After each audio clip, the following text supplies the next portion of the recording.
Hello बच्चों, कैसे हैं आप सब लोग। तो आज हमारा तीसरा चैप्टर स्टार्ट होने वाला है रैपिड रिवीजन का, जिसका नाम है बाइनोमियल थ्योरम।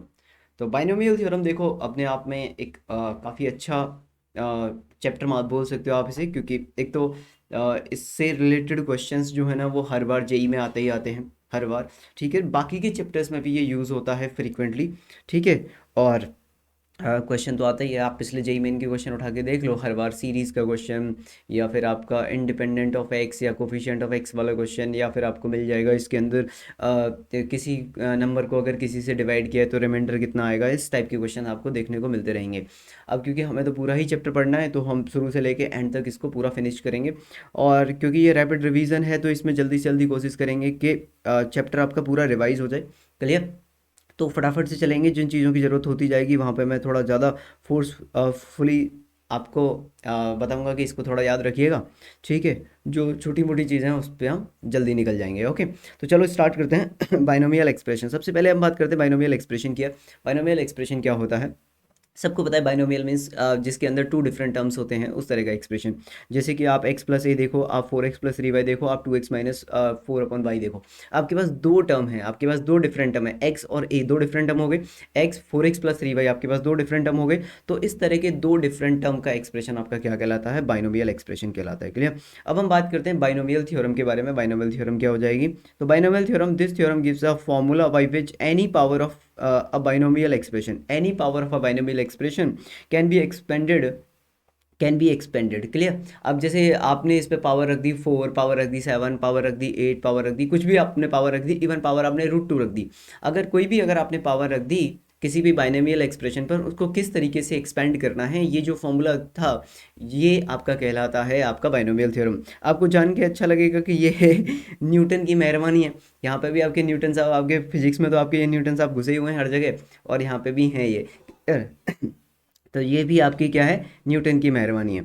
अब हम चलते हैं यहाँ पे, इसको समझने से पहले मुझे आपको फैक्टोरियल को समझाना पड़ेगा यहाँ पे। अब फैक्टोरियल क्या होता है, फैक्टोरियल को समझो आप। जैसे एन फैक्टोरियल, इसको रिप्रेजेंट करते हैं एन इस तरीके से, ठीक है ना, और या फिर इस सिंबल से रिप्रेजेंट करते हैं। तो आपको फैक्टोरियल जो है वो इन दो सिंबल से रिप्रेजेंट करता हुआ दिखेगा, एन फैक्टोरियल या फिर इस तरीके से एन फैक्टोरियल। क्लियर।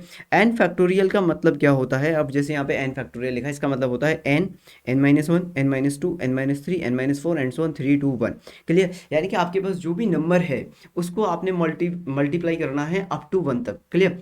जैसे आपके पास 5 नंबर है, जैसे 5 फैक्टोरियल निकालना है आपको, तो आपने इसको मल्टीप्लाई कर दिया 5 4 3 2 1 तक। क्लियर। 5 4 3 2 1, यानी कि नंबर से लेके आपको 1 तक कॉन्टिन्यूस मल्टीप्लिकेशन करना है, वो आपका फैक्टोरियल कहलाता है। जैसे कि 4 फैक्टोरियल है, अब ये कितना हो जाएगा आपके पास, 4 × 3 × 2 × 1 हो जाएगा, यानी कि 24 हो जाएगा। 3 फैक्टोरियल कितना हो जाएगा बच्चों आपके पास, 3 × 2 × 1 हो जाएगा, यानी कि 6 हो जाएगा। 2 फैक्टोरियल आपके पास 2 × 1 हो जाएगा, ये आपके पास ये आ जाएगा। क्लियर। बात आ गई समझ में।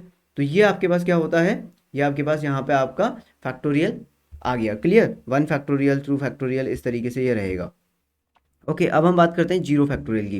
जो जीरो फैक्टोरियल की वैल्यू होती है बच्चों आपकी, वो होती है 1। जीरो फैक्टोरियल आपका कितना होता है, 1 होता है। अब क्वेश्चन ये आता है कि सर जीरो फैक्टोरियल 1 कैसे आ रहा है। क्लियर। तो इसको अभी समझेंगे हम लोग कि जीरो फैक्टोरियल 1 क्यों है। लेकिन उससे पहले मैं आपको एक चीज़ पूछना चाहता हूँ कि जैसे अभी आपने एन फैक्टोरियल समझ लिया, ठीक है, जीरो फैक्टोरियल 1 क्यों है अभी बताता हूँ। लेकिन आप मुझे एक बात बताओ, आपको ये बात तो समझ में आ गई ना कि सर एन फैक्टोरियल का मतलब n × n-1 × n-2 up to and तक 1 तक है। 5 फैक्टोरियल मतलब समझ में आ गया। अब एक छोटा सा क्वेश्चन ये है मेरा यहाँ पे बच्चों, कि जैसे मैंने आपसे यहाँ पे लिखा कि यार मेरे पास ना 5 फैक्टोरियल है, तो आप क्या बोलोगे इसको, 5 फैक्टोरियल को क्या बोलोगे, आप बोलोगे सर 5 × 4 × 3 × 2 × 1 यही बोलोगे आप। भाई यही बोलोगे ना 5 फैक्टोरियल का, 5 × 4 × 3। अच्छा, इसमें से अगर मैं 5 को छुपा लूँ और मैं सिर्फ आपसे यहाँ से यहाँ तक पूछूँ, सिर्फ 4 से लेके 4 3 2 1 तक, तो आप इसको क्या बोल सकते हो, 4 फैक्टोरियल बोल सकते हो। तो 4 फैक्टोरियल बोल दिया। अब अगर मैं आपसे 3 से लेके यहाँ तक पूछूं, सिर्फ इतने पोर्शन का, तो आप बोलोगे सर इसको तो मैं 5 × 4 × 3 फैक्टोरियल भी बोल सकता हूँ। अब मैं सिर्फ 2 से 1 तक पूछूं तो आपसे, तो आप बोलोगे सर इसको मैं 5 × 4 × 3 × 2 फैक्टोरियल भी बोल सकता हूँ, लास्ट में 1 फैक्टोरियल। बात आई समझ में। यानी कि आप किसी भी फैक्टोरियल को, या मतलब कोई भी नंबर है जिसका फैक्टोरियल आप फाइंड कर रहे हो, उसे कहीं पे भी रोक सकते हो। जैसे कि आपसे बोला जाता है 20 फैक्टोरियल निकालो, तो आप बोल सकते हो 20 × 19 फैक्टोरियल आएगा सर ये। या फिर आप बोल सकते हो सर 20 × 19 × 18 फैक्टोरियल आएगा सर ये। क्लियर। इस तरीके से। या फिर आप बोल सकते हो सर ये 20 × 19 × 18 × 17 फैक्टोरियल आएगा, एंड सो ऑन। ऐसे बोल सकते हो आप लोग। क्लियर, तो इस तरीके से चलेगा। तो अगर इस बात को ध्यान में रखा जाए तो आप क्या यहाँ पे बच्चों ये बोल पाओगे कि जो आपका n फैक्टोरियल था, जो आपका n फैक्टोरियल था बच्चों, वो आपका n into n minus one factorial हो पाएगा कि नहीं हो पाएगा? क्लियर। तो जो आपका n फैक्टोरियल है उसको आप n into N minus one factorial लिख सकते हो। जरूरत पड़ने पर आप इसको n माइनस वन और n माइनस टू का फैक्टोरियल भी बोल सकते हो, जरूरत पड़ने पर। क्लियर। आप जरूरत पड़ने पर इसको n minus one, n minus to, n minus three का फैक्टोरियल भी बोल सकते हो। यानी कि जिस जगह पर आपको रोकना है नंबर को, मल्टीप्लिकेशन को, उस जगह पर फैक्टोरियल लगा के आप इसको रोक सकते हो। बात आ गई समझ में? अब हमने बोला ये तो हो गया।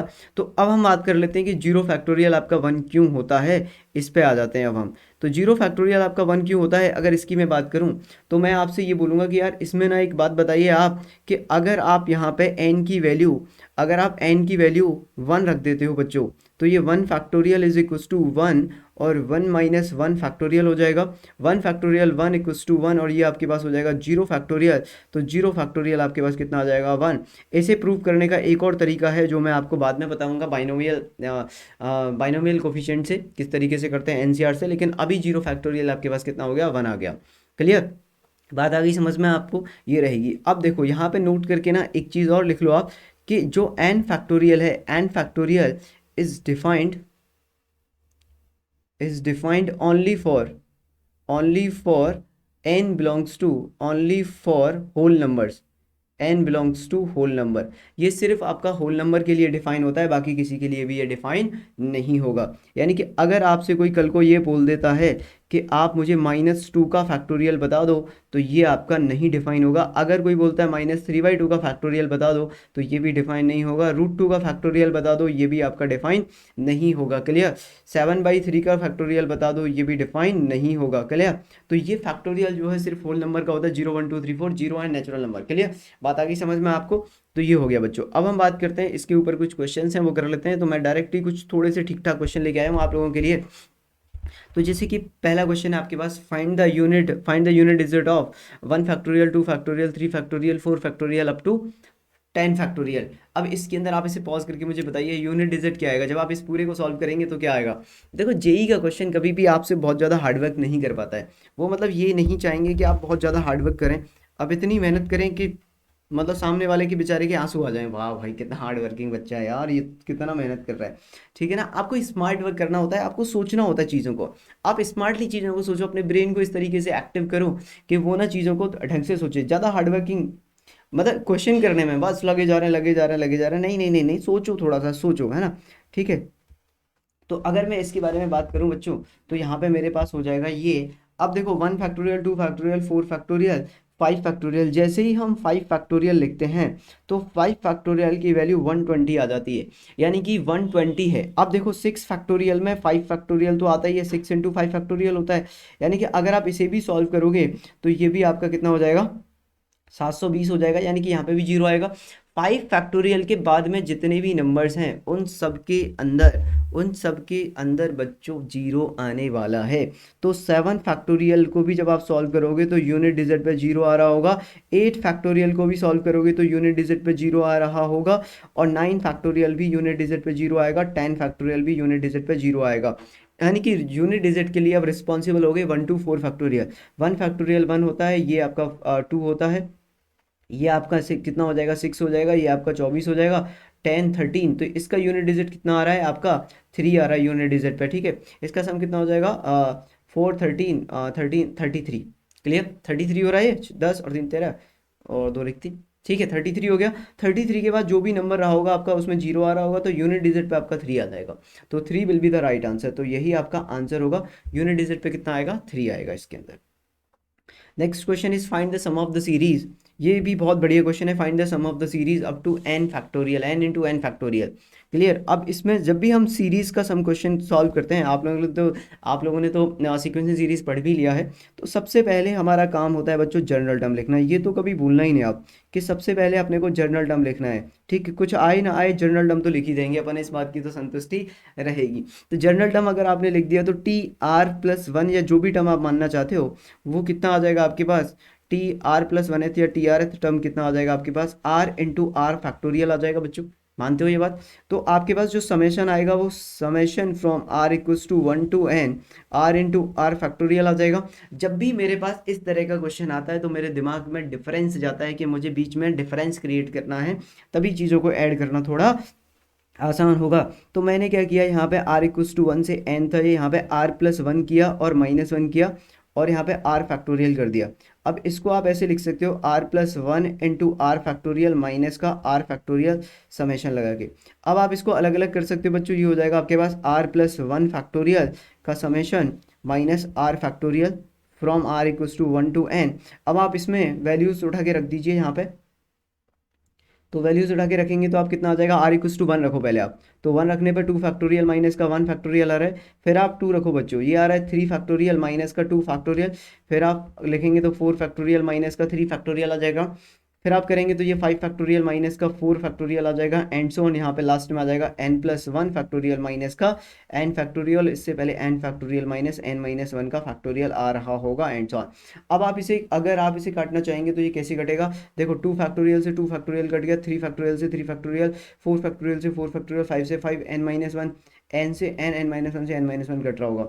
तो यहाँ पे आपके पास जो बच रहा है वो बच रहा है एन प्लस वन का factorial minus one is the required sum of this series, is the required sum of this series. बात आई समझ में, नहीं आई, क्लियर, ये इसका हमारा आंसर आ जाएगा बच्चों, क्लियर। अब हम बात करते हैं exponent of a prime p in n factorial, exponent of a prime p in n factorial. तो कोई भी आपके पास प्राइम नंबर है उसके कितने एक्सपोनेंट आ सकते हैं एक n फैक्टोरियल में, उसकी बात करते हैं। इसके लिए आपको ग्रेटेस्ट इंटीजर का आइडिया होना चाहिए थोड़ा बहुत, ग्रेटेस्ट इंटीजर आप पहले भी पढ़ चुके होंगे थोड़ा बहुत, ठीक है ना। तो अब जैसे एक्सपोनेंट ऑफ प्राइम p अगर आपको चाहिए ना, exponent of prime p in n factorial is equals to कितना आ जाएगा, ये आपके पास n अपॉन p का greatest integer, n upon p square का greatest integer, n upon p cube का greatest integer, n upon p four का ग्रेटेस्ट इंटीजर, p की power four, and so on चलता जाएगा ये टिल जीरो, मतलब जब तक वन ना आ जाए, जीरो आ जाएगा मतलब लास्ट में टिल जीरो, जीरो नहीं आ जाएगा, ग्रेटेस्ट इंटीजर की वैल्यू सॉल्व होकर जीरो ना आ जाए, ठीक है। ये क्या रिप्रेजेंट कर रहा है यहाँ पे, ये आपका रिप्रेजेंट कर रहा है greatest integer function G I F, clear. तो ग्रेटेस्ट इंटीजर फंक्शन, अब एक एग्जांपल से समझो आप क्या है, ठीक है। ग्रेटेस्ट इंटीजर मतलब होता है पीछे वाली इंटीजर वैल्यू, ठीक है। जो भी आपकी इंटीग्रल वैल्यू है वो पीछे वाली इंटीजर वैल्यू आप देख लो, वो आपका ग्रेटेस्ट इंटीजर फंक्शन आ जाता है, क्लियर। अब जैसे N upon P square, N upon P cube, N upon P four and so on till zero तक जा रहा है ये। अब हम इसमें बात करें जैसे एक्सपोनेंट ऑफ टू,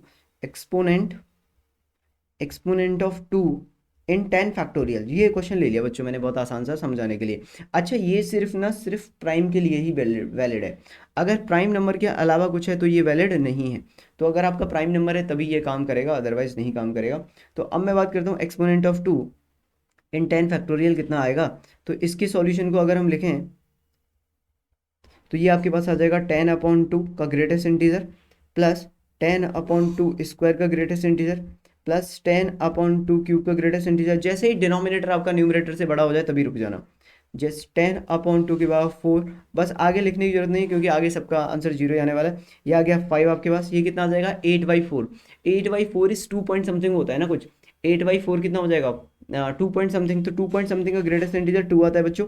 ये हो जाएगा 10/8 इज 1 पॉइंट समथिंग, तो 1, और 10/16 यानी कि 0 पॉइंट समथिंग का ग्रेटेस्ट इंटीजर है 0, तो ये आपके पास 8 आ जाएगा। तो इसका मतलब एक्सपोनेंट ऑफ 2 कितने आ जाएंगे 10 फैक्टोरियल में आपके 8 आ जाएंगे। इसका मतलब ये है कि इसका मतलब क्या है, इसका मीनिंग समझा देता हूँ मैं आपको ताकि आगे से आपको चीज़ें याद रहें। मीनिंग ये है इसका एक्सपोनेंट का कि जब आप 10 फैक्टोरियल को ओपन करते हो, जैसे 10 into 9 into 8 into 7 into 6 into 5 into 4 into 3 into 2 into 1, clear, यही होता है 10 फैक्टोरियल। अब आपको इसमें 2 के पावर्स ढूंढने कितने आएंगे, तो 2, एक तो 2 यहाँ पे मिलेगा आपको, और एक 2 की पावर 3 यहाँ पे मिल जाएगा, 3, मतलब ऐसे लिख देता हूँ 2 की पावर में ही लिख देता हूँ इसको, 2 की पावर 3 यहाँ मिल जाएगा, 2 की पावर 1 यहाँ मिल रहा है, और एक 2 की पावर 1 यहाँ मिल जाएगा, एक 2 स्क्वायर यहाँ मिल जाएगा, एक 2 यहाँ पर है, क्लियर। इतने 2 मिलेंगे, इन सबको ऐड कर लो, ये 10 आ रहा होगा।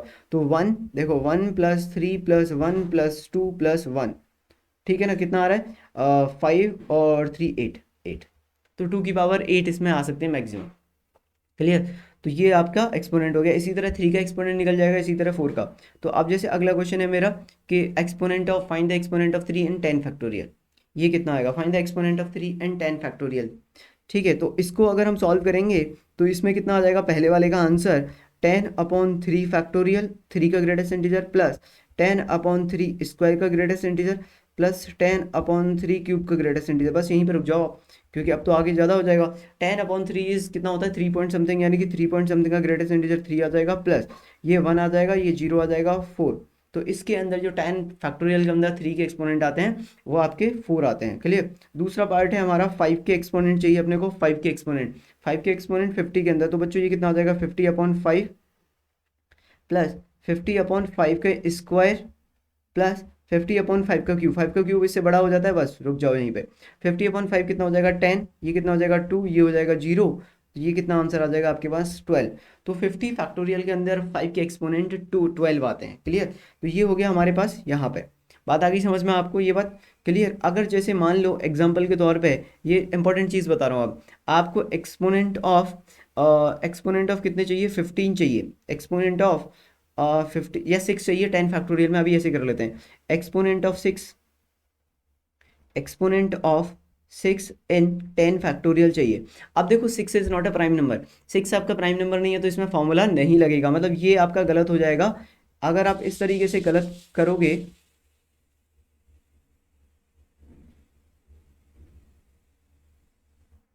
ठीक है ना, तो इस तरीके से आपका आंसर नहीं आएगा। इससे 1 पॉइंट समथिंग आ जाएगा, 1 प्लस 0 आ जाएगा, 1। तो ये आपका जो तरीका है वो गलत है, इस तरीके से आपका नहीं होगा आंसर इसका। एक्सपोनेंट ऑफ 6 इज द 6 मतलब क्या होता है, 6 मतलब होता है 2 × 3। तो मुझे पता है कि एक्सपोनेंट ऑफ 2 कितने हैं, अभी अभी सॉल्व किया है मैंने। तो एक्सपोनेंट ऑफ 2 जो मेरे पास आ रहे हैं वो आ रहे हैं 8, और एक्सपोनेंट ऑफ 3 जो आ रहे हैं बच्चों, एक्सपोनेंट ऑफ 3 वो मेरे पास आ रहे हैं 4। तो एक 6 बनाने के लिए मुझे 2 और एक 3 की ज़रूरत है। एक 6 को बनाने के लिए मुझे 2 और 3 की जरूरत है। तो कितने 6 बन सकते हैं इसकी हेल्प से, तो 2 की पावर 8 है, और 2 और 3 की पावर 4 है। तो यहाँ पे मैक्सिमम 6 की पावर 4 ही तो बन सकते हैं सिर्फ। भाई एक 3 ले लो, एक 6 ले लो, एक 3 ले लो, एक 6 ले लो, तो आपका एक एक 6 बनता जाएगा। तो 6 6 पॉसिबल है इसके अंदर, ठीक है ना। तो सॉरी 4 6 पॉसिबल है इसके अंदर, 6 6 6 6, ठीक है ना। तो 4 6 आप बना सकते हो, तो इसका एक्सपोनेंट ऑफ 6 कितना आ जाएगा, 4 आ जाएगा यहाँ पे। तो इस तरह के क्वेश्चन को हम इस तरीके से सॉल्व करते हैं। अगला क्वेश्चन है यहाँ पे हमारे पास, find the number of zeros at the end of 100 factorial. Number of zeros जो होते हैं, नंबर ऑफ जीरोज बोले या साइफर्स बोले, नंबर नंबर ऑफ जीरोज बोले is equals to number of ciphers, ठीक है ना, बराबर होता है, एक ही बात है। ठीक है, तो कई बार वो आपसे बोल देता है कि नंबर ऑफ साइफर्स बताइए कितने आएंगे, या नंबर ऑफ जीरोस बताइए। क्लियर। तो ये मेरे पास आ गया। अब मैं क्या करने वाला हूँ इसके अंदर, नंबर ऑफ जीरोस या number of ciphers at the end of n factorial, at the end of n factorial is equals to होता है बच्चों नम exponent of 5 in n factorial. ठीक है, exponent of 5 in n factorial. Actually zeros कितने आएंगे किसी भी फैक्टोरियल के एंड में ये बताना है आपको। तो उसके लिए 10 रिस्पॉन्सिबल है। जीरो के लिए कौन रिस्पॉन्सिबल होता है, 10 रिस्पॉन्सिबल होता है। अब 10 के लिए क्या रिस्पॉन्सिबल होता है, 2 और 5 रिस्पॉन्सिबल होते हैं। तो एक्सपोनेंट ऑफ 5 और एक्सपोनेंट 2 में एक्सपोनेंट ऑफ 2 ज़्यादा आते हैं, तो 5 के जो एक्सपोनेंट आएंगे वो कम आएंगे। तो 10 के एक्सपोनेंट कितने हो जाएंगे, 5 के एक्सपोनेंट के बराबर हो जाएंगे।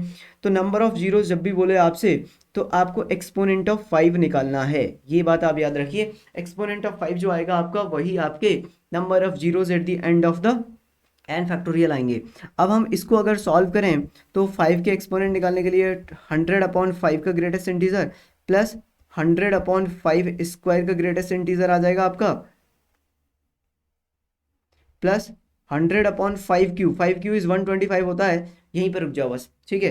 तो 5 से ये कितने टाइम्स कट जाएगा, 20 टाइम्स कट जाएगा, प्लस ये 4 टाइम्स कट जाएगा, प्लस ये 0 हो जाएगा, 24। तो number of zeros at the end of 100 factorial is कितने आ जाएंगे, 24। बहुत ही अमेजिंग और बहुत इंटरेस्टिंग सा भी सवाल है ये, कि आपको किसी ने फैक्टोरियल दे दिया और आप ये बता सकते हो उसके जीरो लास्ट में कितने जीरो आ रहे होंगे, मतलब कितनी की पावर 10 से ये इजीली डिविजिबल हो जाएगा। क्लियर। तो 24 will be the right answer.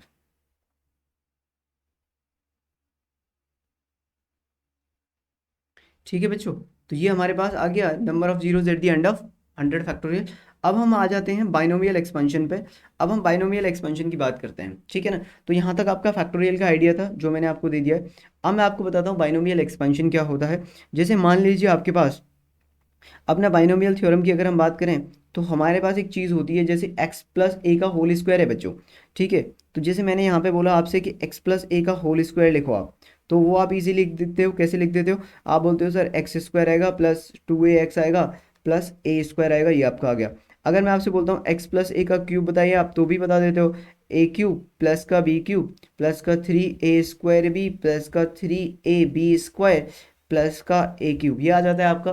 अब मैं जैसे ही इन पावर्स को बढ़ाते जाऊंगा आपको प्रॉब्लम होती जाएगी। जैसे अगर कल को मैंने x प्लस ए की पावर 10 लिख दिया तो आप इसे कर तो लोगे, ऐसी बात नहीं, कर नहीं पाओगे, लेकिन उसके लिए आपको एक भरपूर समय चाहिए होगा, ठीक है ना। और आपके अंदर इतना पेशेंस चाहिए कि आपको इतना छोटा काम करना पड़ेगा कि x प्लस ए की पावर 10 को सॉल्व करने के लिए पहले आपको चीज़ों को मतलब छोटे छोटे ब्रैकेट्स में इसको ब्रेक करना पड़ेगा। जैसे 3 में कर दिया, फिर 3 के बाद फिर मल्टीप्लाई किया, फिर मल्टीप्लाई किया, क्योंकि ये है क्या, ये ब्रैकेट्स जो है वो 10 टाइम्स मल्टीप्लाई हो रहे हैं। तो आप इसे कर तो लोगे, इतना तो मुझे ट्रस्ट है, ठीक है ना। लेकिन इतना धैर्य किसमें हो? और मैथमेटिक्स तो चीज़ों को आसान करने के लिए होता है, ना कि कॉम्प्लिकेटेड करने के लिए। अगर मैथ्स ने भी चीज़ों को कॉम्प्लिकेटेड कर दिया तो फिर मैथ्स का फ़ायदा क्या है, ठीक है ना। और मेरे पढ़ने के बाद भी चीज़ें कॉम्प्लिकेटेड, अरे ये तो तारीफ हो जाएगी, ठीक है छोड़ देते हैं, ठीक है। तो अब ये क्या हो जाएगा, x प्लस ए की पावर 10 को एक्सपेंड करना है, तो इसके लिए उन्होंने बोला कि अब हम आपको बताने जा रहे हैं बाइनोमियल एक्सपेंशन, कि अगर आपके पास कोई भी पावर है तो आप इसे कैसे एक्सपेंड करेंगे।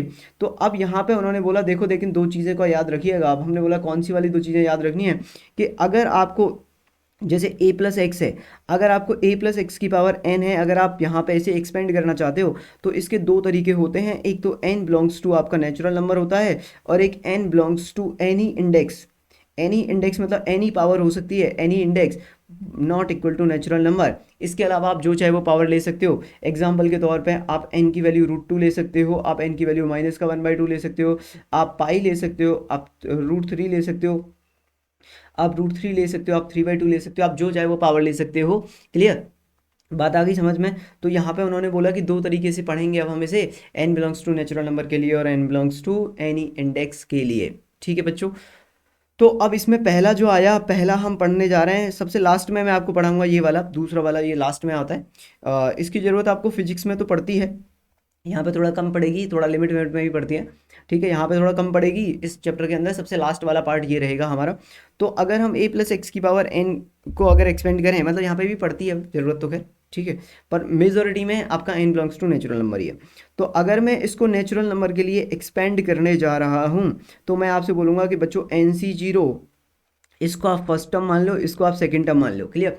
तो NC0 और ये आपका हो जाएगा a की पावर n x की पावर 0 प्लस, आपको इसके अंदर पैटर्न देखना पड़ेगा, ठीक है ना। n-1 x plus NC2 a की पावर 2 x की पावर a की पावर n-2 x की पावर 2 प्लस NC3 a की पावर n-3 x की पावर 3 एंड सो ऑन, इस तरीके से चल रहा। लास्ट में आपका आ जाएगा NCn a की पावर 0 x की पावर n। आपको इसके अंदर पैटर्न को पहचानना पड़ेगा बच्चों, पैटर्न क्या है। अगर आप इसके अंदर ध्यान से देखो तो आपको एक पैटर्न समझ में आ जाएगा। क्या पैटर्न है वो, कि मेरे पास जो पहला टर्म है उसकी हाईएस्ट पावर n थी। क्लियर? वो जो पहला टर्म है आपका, वो पावर धीरे धीरे कम होती गई। देखो यहाँ पे n है, फिर n-1 हुई, फिर n-2 हुई, फिर n-3 हो गई, फिर n-4 होगी, फिर लास्ट में 0 बन गया। वहीं पे मेरे पास जो दूसरा है, x की पावर 0 थी, 0 से 1 हुई, 1 से 2 हुई, 2 से 3 हुई, 3 से 4 हुई, 4 से n हुई। मतलब जो दूसरा टर्म है उसकी पावर कंटिन्यूसली बढ़ती जा रही है और पहले टर्म की पावर कंटिन्यूसली घटती जा रही है। फिर यहाँ पे हमने देखा कि इसको भी बता ही दो सर। तो अगर मैं इसकी बात करूँ तो यहाँ पे 0 था, 0 से फिर ये 1 हुआ, 1 से फिर ये 2 हुआ, 2 से फिर ये 3 हुआ, 3 से 4 हुआ, और NCn तक गया है। NC0 से स्टार्ट होता है, NCn तक आपकी कहानी इसमें जा रही है, ठीक है बच्चों। तो ये आपको बात समझ में आ गई, यहाँ पे क्या है, ठीक है। ये आपका बाइनोमियल एक्सपेंशन, ठीक है, ये कहलाता है आपका बाइनोमियल एक्सपेंशन। अब क्वेश्चन ये आता है कि इसके अंदर कुछ चीज़ें हैं, लेकिन उससे पहले आप समझ लेते हैं व्हाट इज़ NC0 NC1, ये क्या है। तो ये जो कहलाते हैं आपके what is NC0 NC1 NC2, ठीक है। What is NC0 NC1 NC2 वगैरह वगैरह, ये क्या है सर? तो NC0 मतलब ये होता है NCR। NCR बोलो आप, या फिर आप N/R बोलो, या फिर आप सीधे सीधे C और N, R बोलो, इस तरीके से लिखा रहता है ये। इसको बोलते हैं बच्चों बाइनोमियल कोफिशिएंट। इसको क्या बोलते हैं हम? बाइनोमियल कोफिशिएंट बोलते हैं, बाइनोमियल कोफिशिएंट बोलते हैं इसको। और इसकी जो वैल्यू आती है एनसीआर की, वो आती है ऊपर एन फैक्टोरियल, ऊपर वाले का ऊपर फैक्टोरियल, नीचे वाले का नीचे फैक्टोरियल, और एन में से हम आर को माइनस कर देते हैं, n minus are factorial. Clear? ऊपर वाले का ऊपर फैक्टोरियल, नीचे वाले का नीचे फैक्टोरियल, एन में से आर को माइनस कर दिया, एन माइनस आर फैक्टोरियल आपका हो गया। बात आई समझ में? अब सर क्या ये हमेशा डिफाइन होगा? अरे कैसी बातें कर रहे हो यार तुम लोग, हमेशा डिफाइन होगा क्या? नहीं नहीं नहीं, दिल न दुखाना। अरे यार बहुत गंदी आवाज़ है मेरी तो। एनसीआर, तो बच्चों एन जो होता है आपका, n is always greater than equals to r, पहली चीज। एंड दूसरा, n is always greater than equals to 1। तीसरा, r is greater than equal to 0। And fourth बच्चों, n belongs to natural number and r belongs to whole number. इन चार बातों को ध्यान रखोगे, अरे ये तीन ही है, हाँ, इन चार बातों को ध्यान रखोगे तो ही आपका ये डिफाइन होगा। इन चार बातों को ध्यान रखिएगा बाइनोमियल एक्सपेंशन, बाइनोमियल कोफिशिएंट को डिफाइन करने के लिए, कि NCR upon NCR equals to N factorial upon r factorial, n minus are factorial होता है, और n greater than equal to r होता है, n greater than equal to 1 होता है, r greater than equal to 0 होता है, और n belongs to natural number और r belongs to whole number होता है। क्लियर? अब हम आ जाते हैं अगले। अब देखो यहाँ पे ना, आप इसके अंदर अगर आप ध्यान से देखो इस बाइनोमियल एक्सपेंशन को, तो इस बाइनोमियल एक्सपेंशन के अंदर आपको टोटल टर्म्स कितने दिखाई दे रहे हैं? n+1, जीरो से स्टार्ट हो रहा है, 0 1 2 3 4 5 अप टू n तक जा रहा है। n+1 टोटल टर्म्स हैं इसके अंदर। अब आप देखो, अगर इन दोनों का पावर का सम देखो, ए और एक्स के पहला और दूसरे टर्म की जो पावर्स हैं, exponent, the sum of the exponent of first term and second term, n इसका कितना आ जाएगा? अरे ये तो ज़्यादा ले लिया मैंने। देखो इसको, देखो इसको, इन दोनों को देखो, इन दोनों को देखो, इन दोनों को देखो, इन दोनों को देखो, इन दोनों को देखो, जो भी आपके एक्सपोनेंट हैं उन सबका सम कितना आ रहा है? एन आ रहा है। अरे सर ये इसके बराबर आ रहा है, मतलब हाँ, ये इसके बराबर ही आता है हमेशा। जो पावर जो आप एक्सपेंड कर रहे हो, जो पावर थी ऊपर a प्लस एक्स की पावर एन, उस पर जो एक्सपोनेंट होता है पहले और दूसरे टर्म का, दोबारा से बोल रहा हूँ, पहले और दूसरे टर्म का जो भी आपका ये एक्सपोनेंट होता है, इन दोनों का सम इसके बराबर होगा। इक्वल टू लगा दिया, बड़ा वाला देख लो भाई। क्लियर? अब हम आ जाते हैं यहाँ पर। ठीक, तो ये आपका कुछ इंपॉर्टेंट पॉइंट्स हैं। पहला point, the positive integer n is called the index of the binomial, index कहलाता है ये। दूसरा, the number of terms in the expansion of this is n+1, अभी अभी एक्सप्लेन किया, ठीक है ना। अब तीसरा पॉइंट क्या है हमारे पास? तीसरा पॉइंट है बच्चों हमारे पास, तीसरा पॉइंट है, in the expansion of this the power of the x goes on decreasing, ठीक है, एक एक कम होती जाएगी बार बार, and that of a goes to increasing, और दूसरे टर्म की पावर इंक्रीज होती जाती है, and the sum of the power of x and a is any term is n, the sum of the power of x and a in any term is N होता है। ये भी हम लोगों ने पढ़ लिया। नेक्स्ट पॉइंट ये बहुत जबरदस्त है, इसको तो आपको समझना ही पड़ेगा। फोर्थ पॉइंट है आपके पास ये, the binomial coefficient of the term are equi distance from the beginning and end, ये और ये दोनों बराबर होते हैं। NCR is equal to NCN minus r होता है। ये सबसे ज़्यादा इंपॉर्टेंट आपके पास ये रिजल्ट है बच्चों। इस रिजल्ट को आप पूरे बाइनोमियल थ्योरम में याद रखिएगा, पूरे बाइनोमियल थ्योरम, और ये तो पीएनसी में भी यूज़ होता है ये वाला रिजल्ट, ये वाला तो कहीं पे भी रिजल्ट यूज़ होता है, मतलब ये दोनों बराबर होते हैं। अब क्यों बराबर होते हैं? बहुत सिंपल सी बात है, एनसीआर को तो पता ही है आपको क्या होता है। N c n minus r को देखो मैं एक्सपेंड कर देता हूँ, एन फैक्टोरियल अपॉन ऊपर वाले का ऊपर फैक्टोरियल, नीचे वाले का नीचे फैक्टोरियल, और ऊपर वाले में से नीचे वाला माइनस किया तो आर फैक्टोरियल हो गया बराबर। इसका मतलब NC5, जैसे एक एग्जांपल ले लेते हैं, एग्जांपल के तौर पे मैंने बोला 10C4 is equal to 10C6 होगा, यस और नो भाई? होगा, बराबर होगा, सॉल्व करके देख लो आप।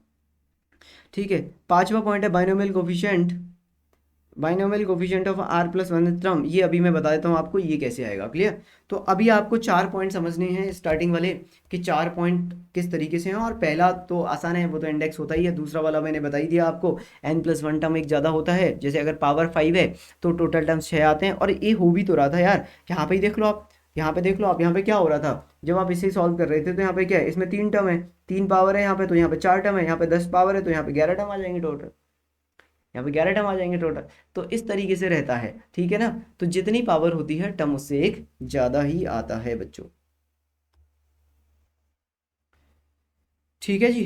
तो ये 4 पॉइंट थे हमारे, आप इन्हें रखिए। अब हम चलते हैं आगे और समझते हैं कि इसका जनरल टर्म वगैरह कैसे लिखेंगे। ओके बच्चों।